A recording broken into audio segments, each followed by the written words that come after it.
Good morning everyone. I've come down to Kimmeridge Bay in Dorset. It's a beautiful morning, must be about, I don't know, 6:30, and the sun's just come up. I've got lovely golden colours developing on the headland behind me, and there's no real point to this video in terms of specific lessons other than just showing you the simple enjoyment of painting outdoors on location. It's a wonderful thing to do, and just enjoy it, just watch it, and if it encourages you to get outside and paint, well, that's fantastic.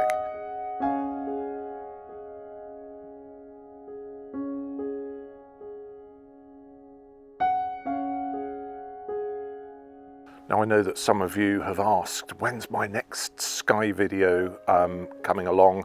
And yeah, don't worry about that, that's coming very shortly. I think the next one was on sunrise and sunset, how to paint skies at those times of the day. I've been taking some shots early morning while I've been down here, and I've got some nice material to work from for that. So don't worry about that, that'll be coming in due course, but just enjoy this one for the moment. It's great to paint outdoors when the weather's good. Get up early, catch it when it's calm and when it's like this, and you'll have a lot of fun.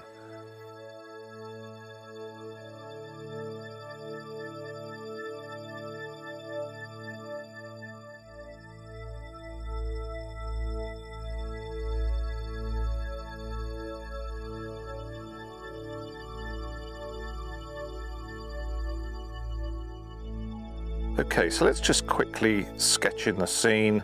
I don't want to put too much drawing into this, just enough to suggest the main element. There's quite a nice little fishing boat here that's catching the light. Let's put that in. It's rather nice actually. There's a sort of retaining wall there, and then we have the rest of the rocks just coming along here. Now let's get the headland in. It's quite a steep slope this, and if you've walked up to the top of this promontory where Clavel's Tower is, you'll know that it's a bit of a climb.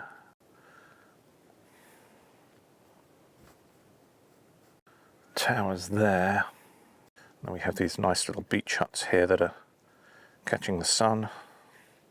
Not beach huts, they're boat sheds actually.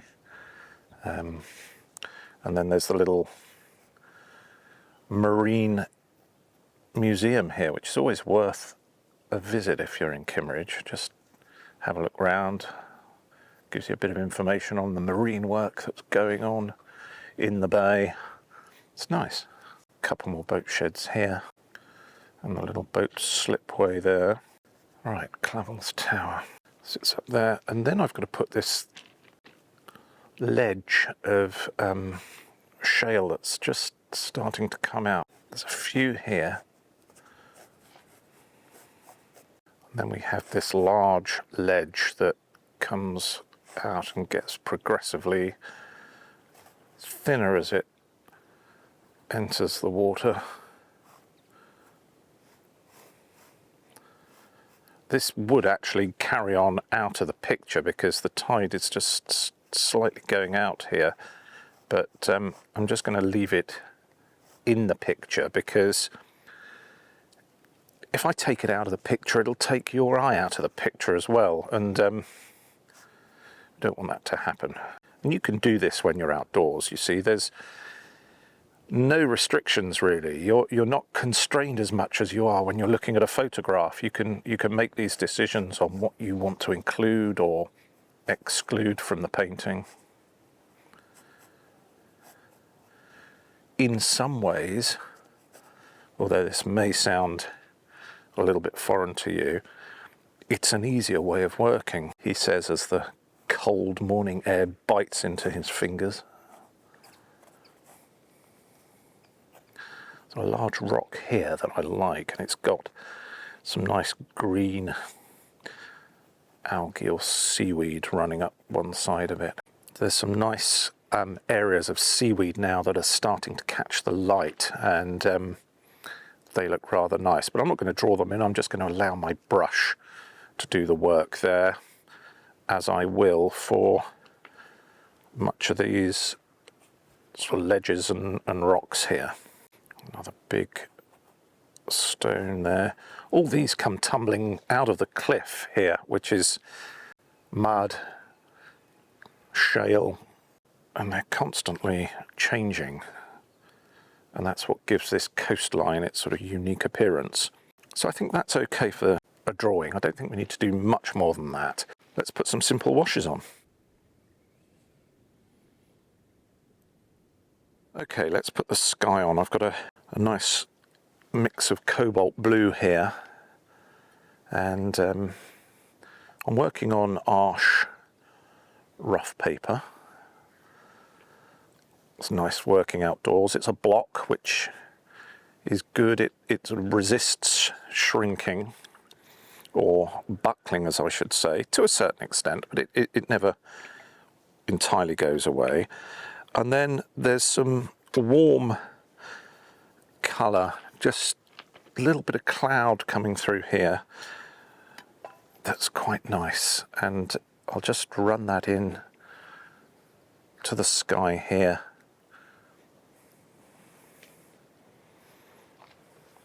I'll leave a few little chips of white there. It just suggests cloud, and I like that. Bit more warmth here. Now it's very warm, sort of warm grey down by the horizon here.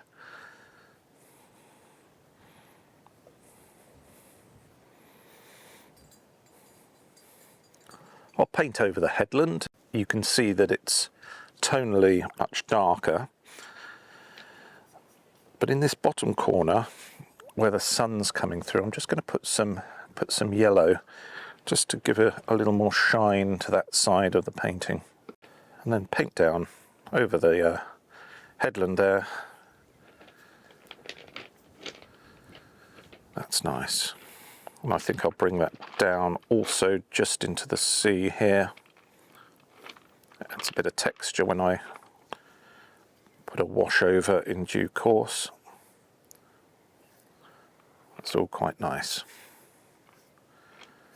And this is a good way of managing your edges. We've talked about this before, and it's quite a useful technique just to bring a broken edge over something that you're going to glaze over the top of later on in the painting. It saves you having to match up regular shaped edges all the time.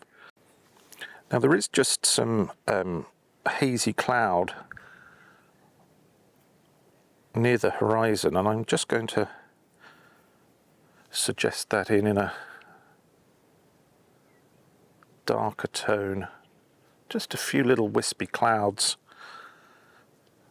just rolling in here. It's quite nice. A couple more up here.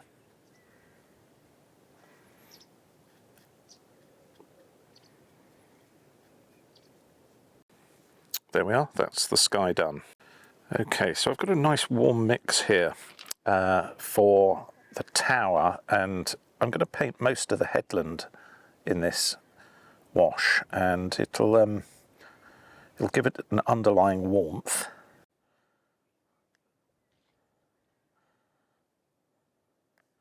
Which I can then adjust later if I need to.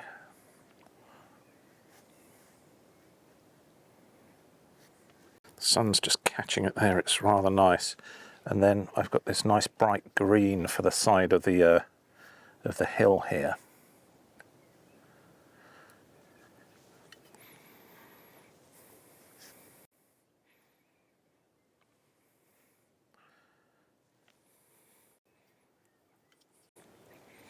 It's darker over here, so let's use a wash that has some more blue in. I mustn't forget that the light is catching the front of those huts there.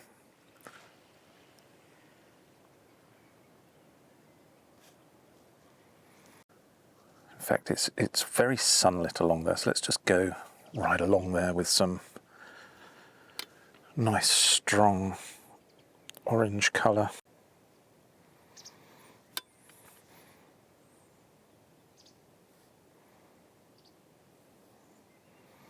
keep that broken edge at the bottom there because that helps to suggest the rocks and the stones over on that side of the headland. I like that. Sun's catching the ledge here as well.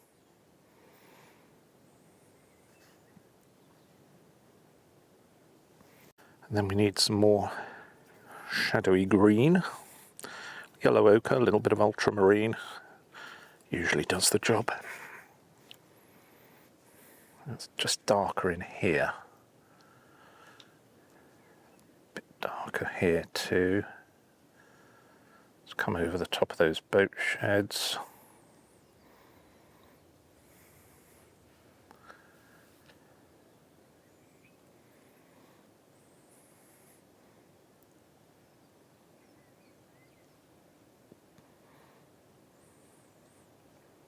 I don't want too much of that running down into my nice sunlit area of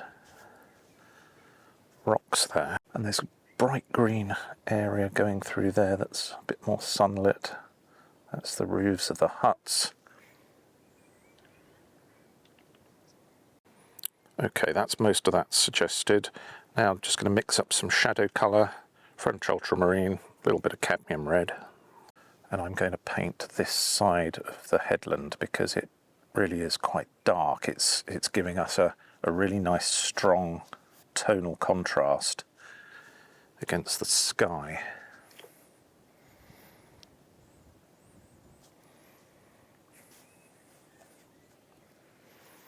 Bit of light coming through on that area there. And actually I'm looking at the right hand side of it, and the more I look at it, and I don't know if this is because the sky is getting brighter, but by contrast it's incredibly dark.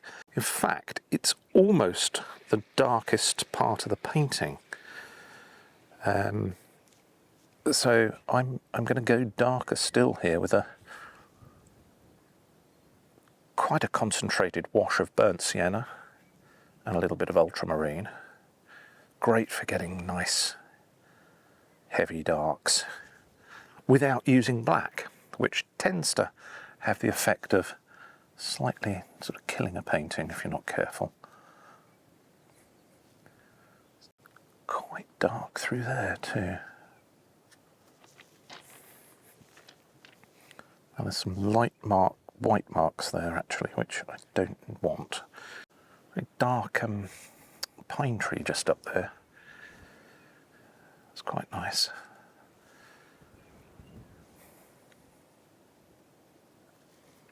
Okay, I'm just going to leave that to dry now before I put the sea in. And I'm observing the sea here, and it's really important to take note of this because it's significantly darker on the right hand side than the left. The light's coming in this way, and as it's sitting here under the headland, you could make an argument that you almost need to leave the paper unpainted to get that brightness and that glow from it. And I think I'm probably going to do that, to be honest. So what I'm going to do is just paint clear water here.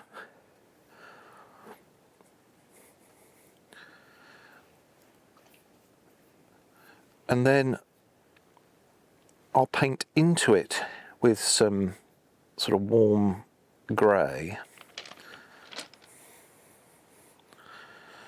I'll blend that through, and then I'll pick up my darker blue here, allow that to run in, and I have the nice transition that I want. Now I've got to make sure I don't come down into the rocks there. I want those to be very vivid and bright because the sun's catching them, and that looks nice. If I paint blue over the top, then it's going to make it a little more difficult to achieve that. There, that's nice. You see, I've got bright here, I've got darker blue over this side.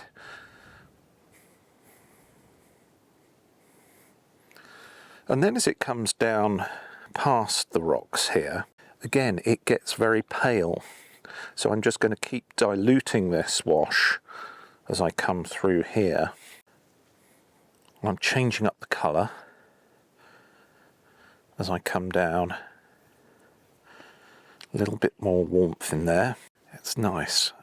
And here where we've got the seaweed and the ledges becoming more and more exposed as the tide goes out, again, it becomes very pale. And by the time I put those over the top of this in a darker tone, it will have a really nice shine to it. I'm leaving this part of the stone here exposed because, again, that's got a nice bright green to it. Other than that, I'll just bring this wash down now over the whole paper. I think I'll make the sea a little darker by the horizon, but I'm not going to do it now because I think it's at a fairly sort of critical drying time. I may have cauliflowers and runbacks and all manner of unpleasant things happening if I do that. What I can do while I'm waiting for that to dry is just put a bit of shadow onto the tower here.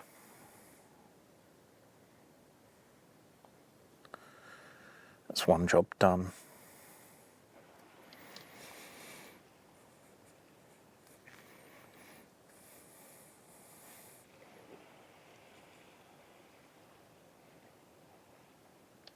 Kind of looks like a weird spaceship stuck on top of the cliff. And it's the idea of somebody years ago who thought, you know what, this is a cool thing to do with my lavish Dorset estate.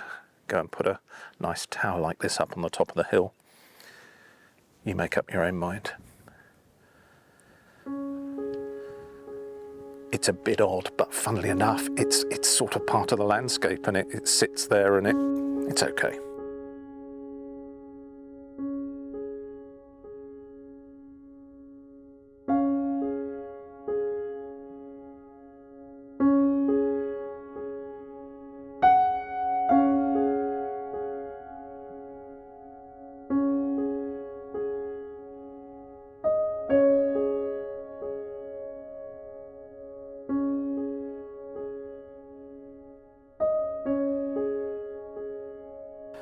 Okay, now let's put some bright orange in here, just where the sun is clipping the top of this ledge. It's quite dramatic, actually.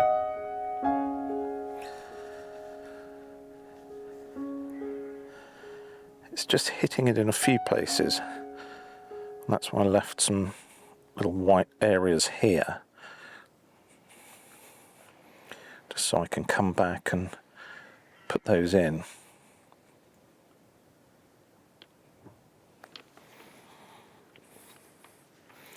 It's not all the way along here, but it's just where some edges of the ledges are exposed and the sun's just catching them. It's rather nice.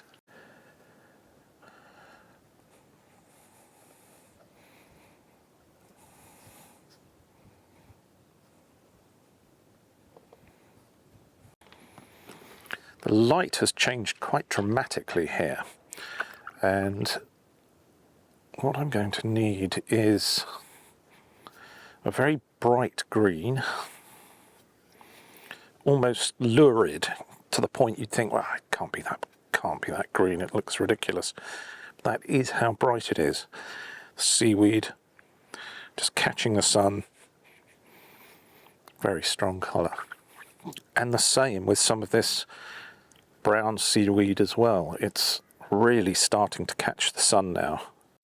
A little bit of cadmium red in there as well. Helps to warm up that burnt sienna.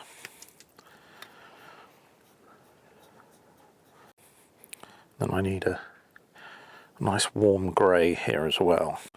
A little light red, a little ultramarine.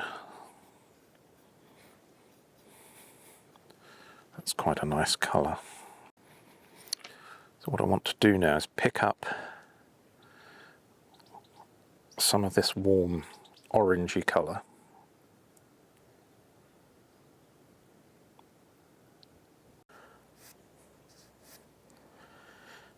Paper's still a little bit damp. I'm going to be lucky if I get away with this.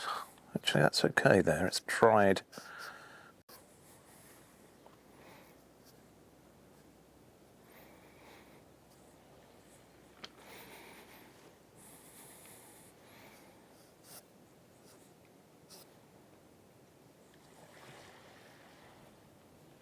Some of our bright green in here. A little bit more through there.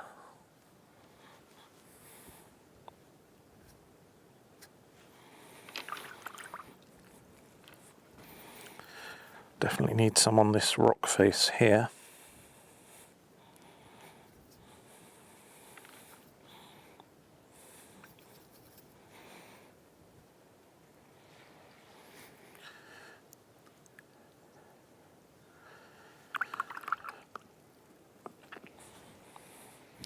Back to our strong orange colour.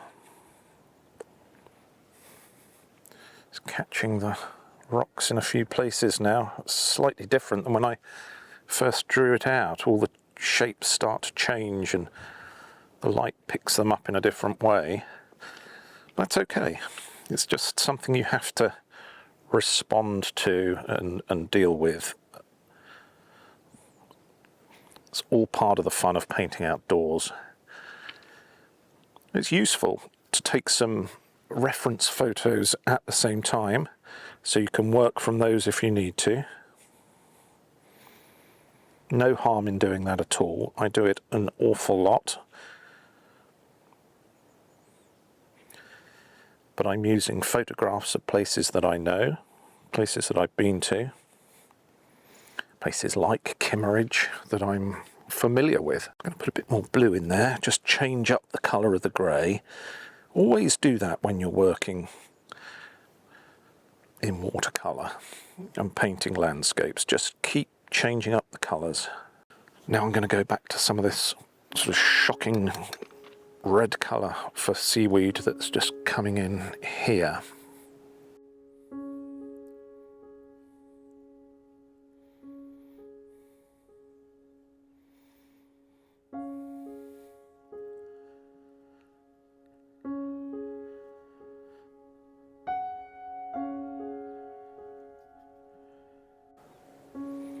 Oh, I've obliterated that, never mind.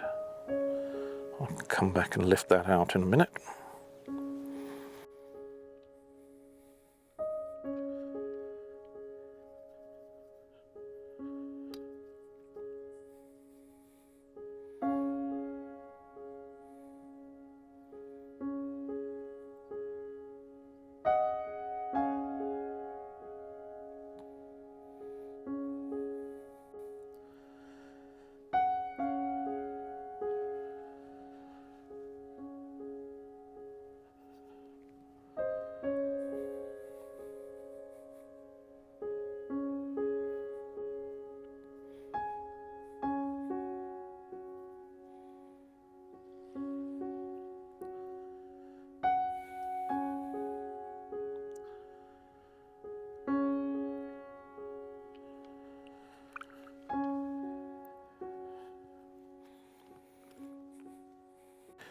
Okay, so let's just lift that out. Then I can go back over that with some bright yellow. Now what I want is a darkish mix, again, of burnt sienna,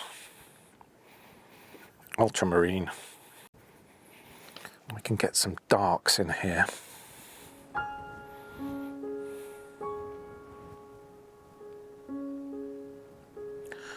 Let that all run in together.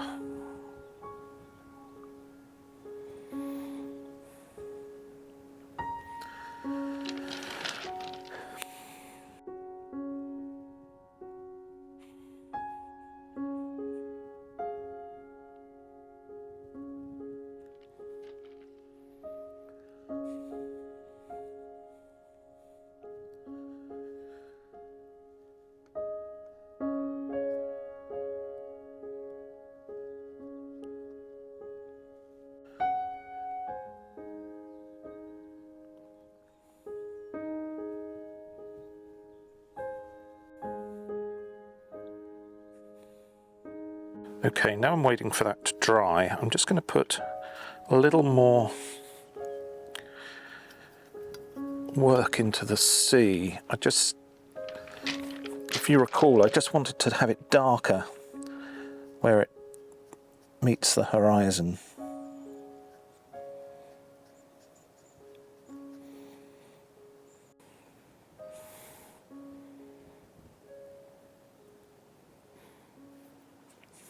And what I can also do is just put a glaze over the beach area here. Just fill in some of those white areas. Just give it a bit more warmth. Maybe on the boat too, actually.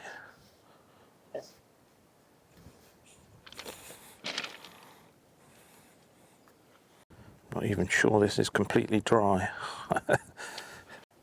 Little buildings.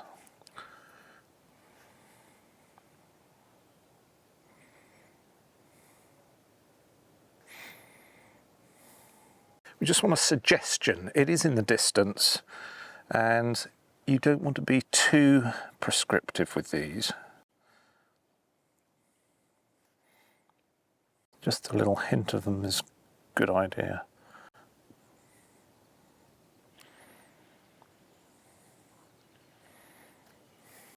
Give a little bit of shadow detail and definition to some of the areas on the shoreline.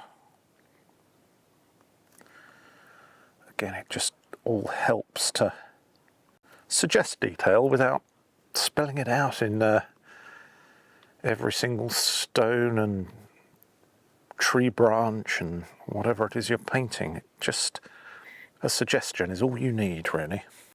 There is a retaining wall here, and it's a useful element because it'll allow me, as I paint it, to give some definition to the boat.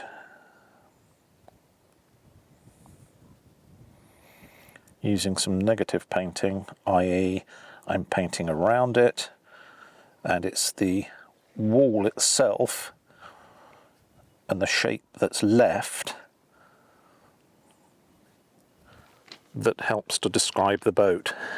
It's just coming down over the top of those stones as well.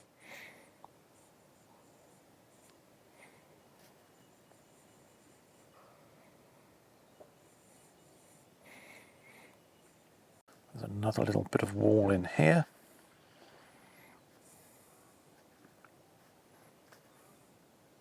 And again, let's just add some definition to the shoreline.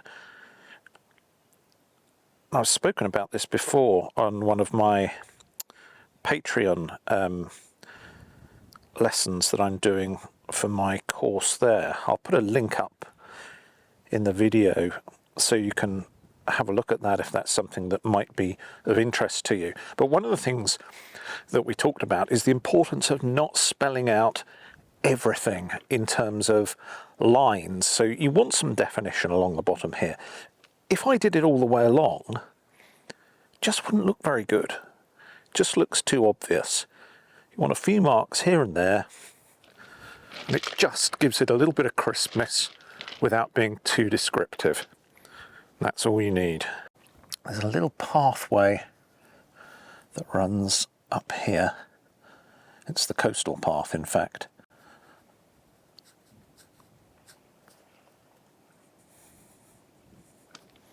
Again, it's just the slightest of suggestions, and I'll soften it off in places.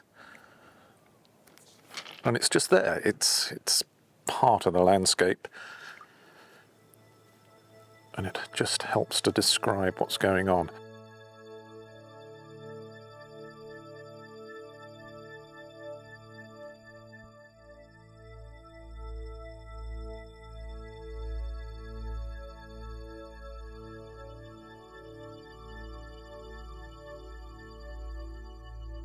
Now I'm sort of working my way down over the painting, and I'm putting in areas of ledges now that are in shade, so that will help to give the contrast to these sunlit areas. There's a few people now coming down onto the beach, first people I've seen. Most sensible people don't get up at silly o'clock to come and paint on Kimmeridge Beach, but I do, and it's good fun.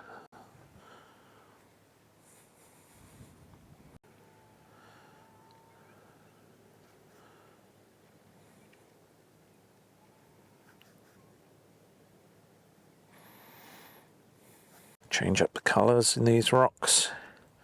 like I say, keep them varied. If it's all the same colour all the way along, it just doesn't contain the same amount of visual interest. And to anyone who knows their watercolour well, they will look at it and just say, you just can't be bothered to change your colours up. And believe me, that can happen easily. I do it often, and I have to tell myself not to be too lazy and stick with what I have on the brush or in the palette, which is easy to do. But no, vary it up.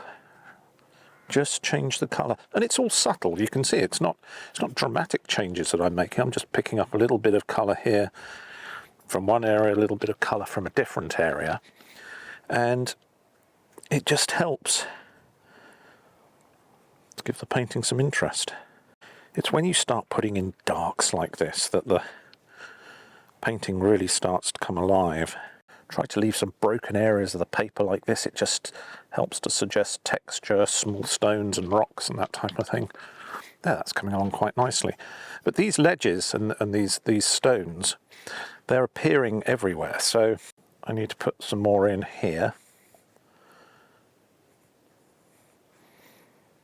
There's lots of interesting smaller stones that are dotted here and there. And it's always interesting when I'm down on the beach here in Kimmeridge Bay to look at them and think, yeah, I wonder how they got there. I wonder why they decided that was a little part of the ledge or the shore that they wanted to settle on. Because some of them look as though they're there by purpose. There was some intention behind them just stopping there for some particular reason.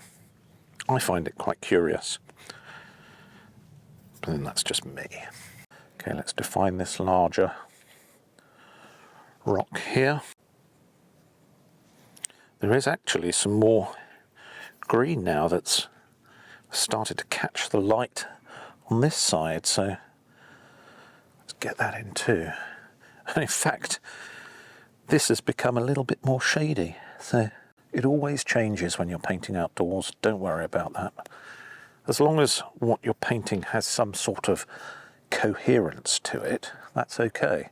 If all of a sudden the shadows have completely changed direction and you've got shadows going all over the place, then that looks a bit weird, but it's an easy mistake to avoid.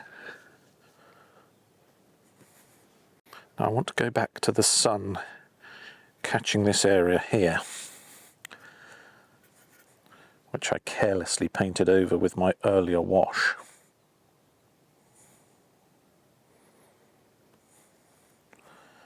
It's now catching that one too.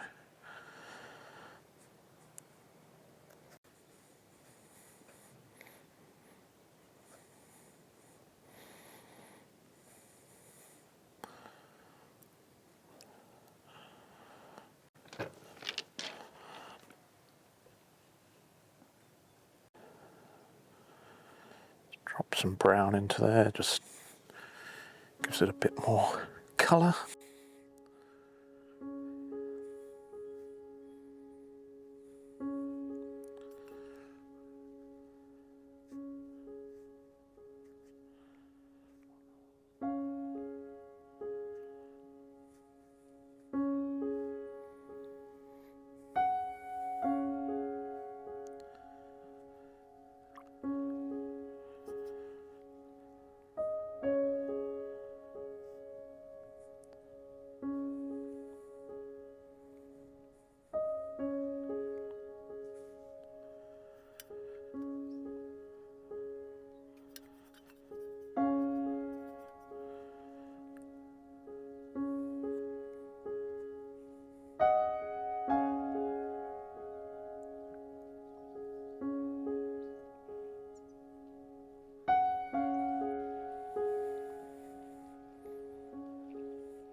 What I'm doing here is just looking at the painting now and seeing what's happening in front of me and kind of making up shapes and rocks and things as I go along. That area there, I'd left that pale. I can't really remember why. There was probably a rock there at the time, and well, it's still there, but it was just catching the light differently, so I can't see it now, but it's on the paper and it sort of lends itself to being a rock, so that's what it's going to be. And do that when you're painting. Of course, observe carefully your subject, but also react to what's happening on your paper. That's very important. There's another little ledge that just runs along here.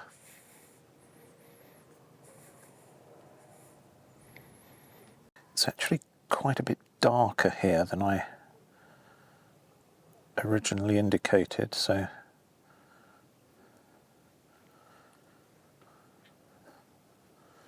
let's just put a little more shadow on there.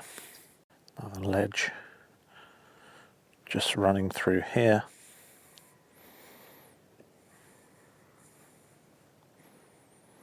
Now what I'm going to do with the rigger brush is just drop in some proper darks here.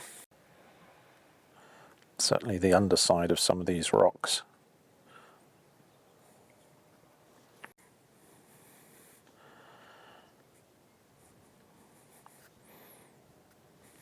And I think a little more yellowy green in a few places. There's something catching the light here that's really bright green. It's fantastic. That seaweed that gathers around the ledge there. Really nice. And I'll make some quick marks like this. Again, it just breaks up that area of wash, suggests texture. And I will do the same with this nice warm red colour, which, if I remember rightly, was burnt sienna, a little bit of cadmium red. Yeah, that's it. Not too much paint on the brush, just allow it to move quickly over the paper, hit and miss in places. Just adds that nice bit of texture. Let it run into the green there, that's quite nice. Soften it off in a few places so it doesn't look too mechanical. And then we'll have some down here too. Now we're getting to the point where this is very much taking on the appearance of a finished painting. I say painting, it's a sort of painting sketch. It's been done quite quickly. The conditions make you work that way. It's quite cold in the shade here, even though the sun's out on the other side of the bay. And even though there's a breeze, it's sheltered here. And the air's got some dampness to it, and so paper isn't drying as quickly as you like. So you just have to adapt to conditions. You just have to work at a pace that seems comfortable. And I could go back and work on this and maybe put in a few more details here and there, but in reality it probably doesn't need it. What it does need though is some more ledges here, because they're just coming into view now as the tide's gone out.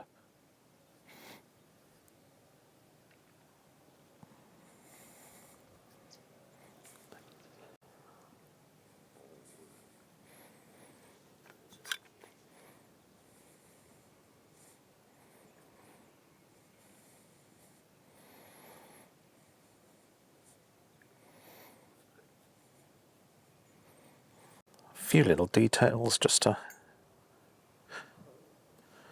give it a bit of zip.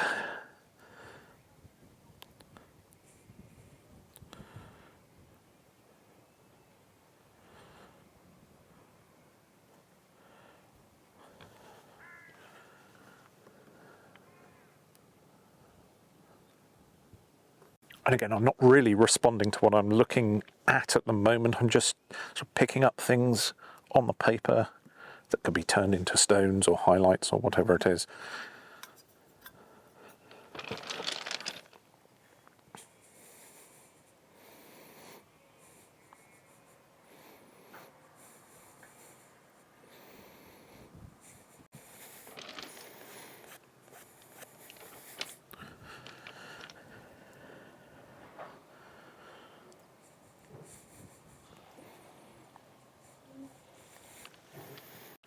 Okay, and then to finish up, I think I'm just going to put some darker tone down here in the foreground. Leave some of the underpainting. That's important because, you know, it just suggests more rocks, more ledges. Don't just cover the whole thing with a dark wash.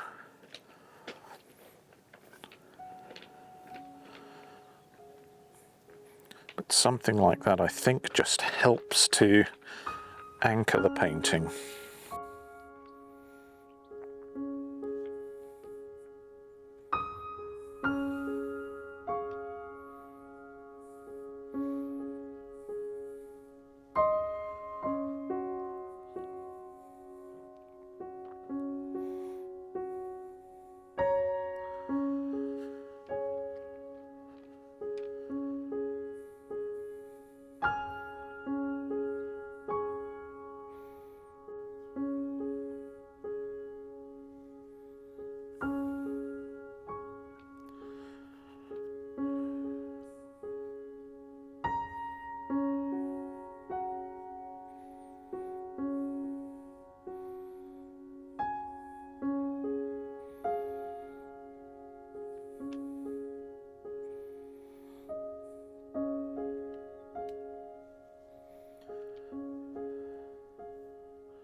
There we are. I think that's enough for the time being.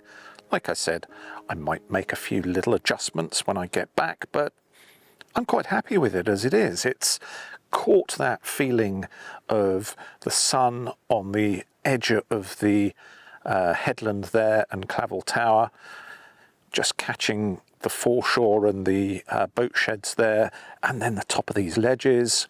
There's some nice darks, there's this lurid green and the bright sort of orangey red of the seaweed. Again, I like that, and it just looks so good next to these sort of biscuity colours and then the slate greys. It's just a lovely colour palette, and it's one of the reasons why I love painting Kimmeridge Bay. It's just stunning, and when you get colours like this, it's just impossible not to be inspired by it.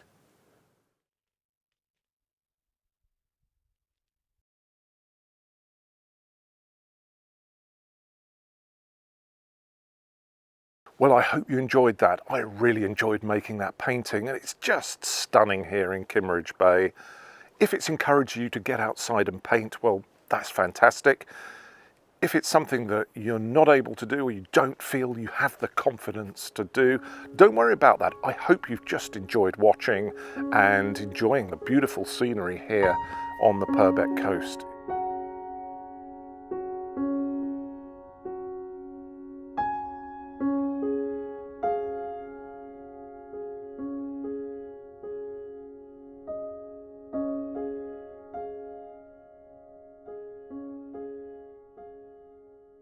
If you've enjoyed the video, please give it a thumbs up. That really helps the YouTube channel. And if you haven't subscribed yet to the channel, just please click on the subscribe icon. And also there's a little bell there. And if you click on that, you'll get a notification each time I make a new video. In the meantime, stay safe, enjoy your painting. I look forward to seeing you next time.